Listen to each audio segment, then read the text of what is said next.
আইন শৃঙ্খলা রক্ষা করার জন্য যা করা প্রয়োজন আমরা সেইখানে তাই করছি।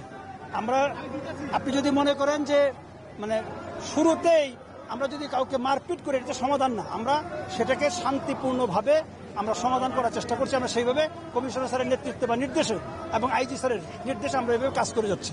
আমরা সর্বোচ্চ ধৈর্য ধরে আমরা কাজ করছি। আমাদের পুলিশে যারা ট্রাফিক ডিভিশনে কাজ করছে তাদের অত্যন্ত কষ্ট হচ্ছে।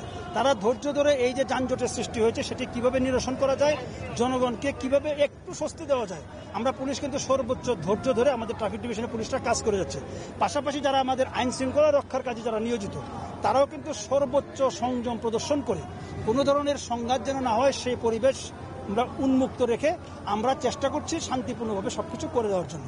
আমরা আইন শৃঙ্খলা রক্ষা করার জন্য যা করা প্রয়োজন আমরা সেইভাবে পুলিশ কমিশনারের নেতৃত্বে আমরা কাজ করে যাচ্ছি। আমরা দেখি আমাদের ঊর্ধ্বতন কর্তৃপক্ষ রয়েছে, সর্বোপরি আমাদের আইজি স্যার রয়েছেন, পুলিশ কমিশনার রয়েছেন, আমরা কাজ করে যাচ্ছি। আবারও আহ্বান জানাবেন কিনা মানে রাস্তায় বন্ধ না করে আন্দোলন করা? আমরা তো সবসময় সবাইকে বলি, আমাদের পুলিশ কমিশনার নেতৃত্বে আমাদের এডিশনাল কমিশনার ক্রাইম স্যার আহ্বান জানিয়েছে সবাই যেন জনদুর্ভোগ না হয়, সেই জনদুর্ভোগ যেন সৃষ্টি না হয় সেই জন্য সবাইকে সচেতন হওয়ার জন্য আমরা সবাইকে বিনীতভাবে অনুরোধ করছি।